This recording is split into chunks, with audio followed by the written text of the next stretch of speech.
Bonjour à tous et bonjour à toutes, Olivier Granilic pour un nouveau numéro 2. On vous donne la parole sur Studio Qualita. Vous connaissez le principe de l'émission. Vous pouvez prendre la parole sur les sujets de votre choix. Et donc nous allons, je vous rappelle aussi quand même le numéro de téléphone de la boîte vocale pour nous joindre, c'est le 050 430 80 20, ou bien vous pouvez nous joindre par notre site studioqualita.com ou encore par notre page Facebook de Studio Qualita. Et nous allons donc prendre notre premier auditeur ce matin, puisque nous sommes en ligne avec Félix Pérez. Bonjour Félix. Bonjour, merci pour votre émission. Merci d'être avec nous ce matin, et vous voulez nous parler en fait d'un sujet qui me semble très important sur trois personnages essentiels qui sont essentiels en tout cas au spatial en France, et trois personnages juifs. Juifs et francophones en France et en Israël. Voilà, on a parlé cette semaine un peu durant les émissions, en tout cas sur Hanouka, de l'armée avec David Harari, donc. Et c'est pour ça que je ne parle pas de lui, parce que vous l'avez déjà fait. Donc il y a trois autres. Voilà, donc trois autres. On va commencer avec le premier. Il s'agit de Jacques Blamont. Alors voilà, il y a une diapositive. Donc Jacques Blamont. Enfant, il est à Londres avec son père qui s'engage très jeune avec De Gaulle. Il est juif, bien sûr. De Gaulle pense, après la guerre, que la France est capable de lancer des grandes fusées. Et il charge ce jeune de 36 ans, en 62, de créer une agence pour créer des programmes de satellites et de lanceurs. Ouais.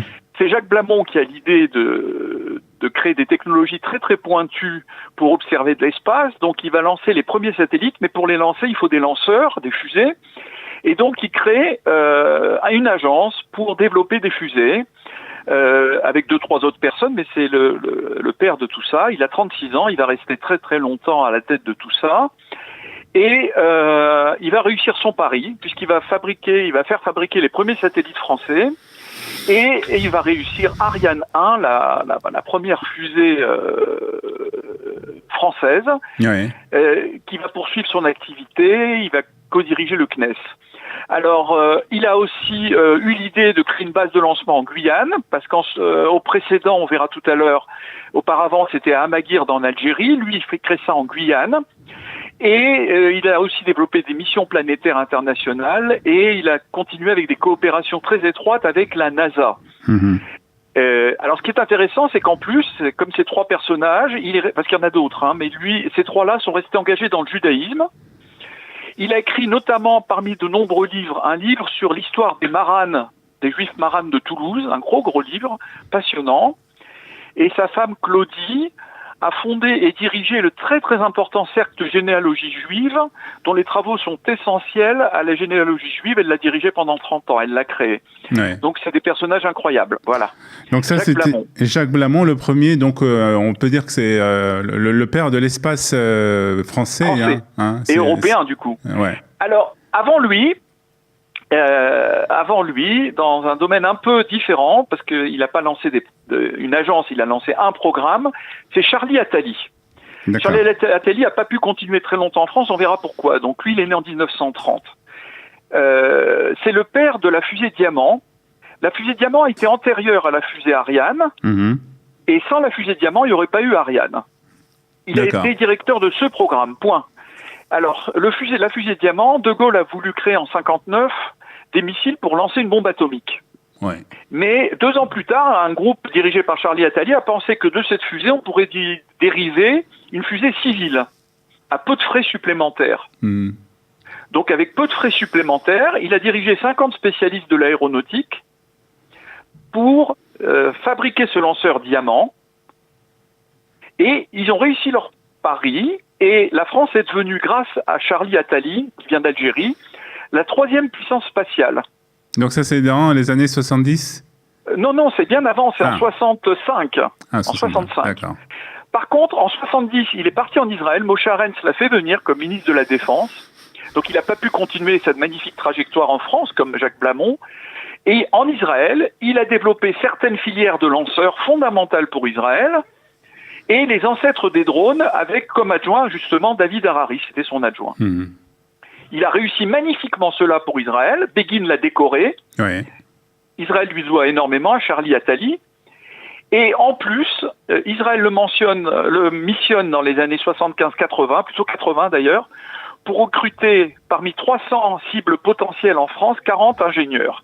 Et il ramène ces 40 ingénieurs très importants qui font leur allié en France. Voilà. D'accord. Ça c'est Charlie Attali, un personnage extrêmement important, je dirais peut-être le plus important. Donc il a aussi bien une action en France qu'en Israël. Donc, en Israël est essentiel dans les lanceurs israéliens. Bon, je vais pas trop développer ça.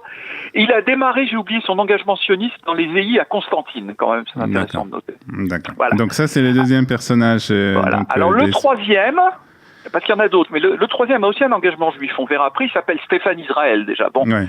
Il a 47 ans, il est tout jeune, et il est PDG de Ariane Espace, l'agence qui commercialise et qui développe Ariane, depuis près de 6 ans, donc tout jeune, à 40 ans. Ah, il est encore aujourd'hui PDG de cette agence. Oui, il est toujours PDG, absolument, 47 ans. Voilà. C'est difficile à porter ce nom quand on travaille avec des Arabes, des Saoudiens, avec des Qataris, etc., qui n'aiment pas trop travailler avec des Juifs. Donc c'est tout à son honneur d'être arrivé malgré cela à travailler, à vendre, à être présent avec eux, parce qu'il faut savoir que ces gens-là n'aiment pas trop travailler avec des Juifs, surtout des gens qui s'appellent Israël. Et pour le moment, Ariane est le meilleur lanceur au monde depuis 15 ans. Le premier tir d'Ariane a eu lieu il y a 40 ans. Ariane 5 a réussi plus de 100 tirs. Son premier tir a eu lieu il y a 22 ans. Et en tout, on a 240 tirs Ariane, avec, vous savez, le taux de succès 98%. Le taux de succès, c'est énorme. Donc, on a le meilleur lanceur au monde depuis 15 ans. Et Stéphane Israël développe tout ça depuis près de 6 ans. Mais il avait travaillé avant là-dessus. Au-delà de son nom, qui est juif, il s'est engagé dans le judaïsme. Il a écrit 2 livres fondamentaux. Le premier, c'est l'École normale supérieure sous Vichy. D'accord. Les Normaliens dans la tourmente, parce qu'il vient de l'École normale supérieure, donc il a développé un livre là-dessus, comment les Juifs ont souffert à l'École normale supérieure à Vichy et comment l'École normale s'est... Et puis il a écrit un autre livre très important, Carcopino, les facs sous Vichy. Alors Carcopino, c'était le directeur de l'École normale supérieure, qui est devenu sous Vichy ministre de l'Éducation, très très antisémite. Et il a écrit un livre sur lui, ou plutôt un article, un long article, Carcopino, les facs sous Vichy. Donc il s'est impliqué dans le judaïsme malgré son implication très très élevée dans la vie civile. Si on a le temps, je voudrais mentionner 5 autres personnages qui sont pas impliqués dans le judaïsme mais qui sont juifs et très très importants. Alors 2 autres présidents du CNES, faut savoir, c'est quand même important. Maurice Lévy d'Algérie de 74 à 76, Alain Bensoussan de Tunisie pendant 7 ans de 96 à 2003, un directeur général du CNES, Jean-Daniel Lévy de 91 à 95. Donc vous voyez beaucoup de juifs, et 2 directeurs du centre de lancement de Guyane qui viennent d'Algérie, Norbert Charby dans les années 70 et Bernard Chemoul de 2008 à 2017, donc pendant près de 10 ans. Tous ces personnages, ces 5 personnages, sont des personnages donc francophones essentiels, mais ces 5-là sont pas engagés réellement dans le judaïsme, alors que les autres, les 3 que j'ai cités, David Harari, sont tous engagés dans le judaïsme. Voilà. Engagé dans le judaïsme, mais pour certains aussi pour Israël, donc puisque Charlie Attali, a fait donc est venu en Israël, a fait son alia et donc a aussi participé au développement de fusées clés. Enfin, ça a été le père de fusées clés en Israël. On peut pas trop développer. Bien sûr. Et il a fait venir 40 ingénieurs très très importants en Israël. Voilà. Il aurait pu avoir le prix Israël. Il a eu une décoration par Begin. C'est David Harari qui a eu le prix d'Israël. Il aurait pu l'avoir.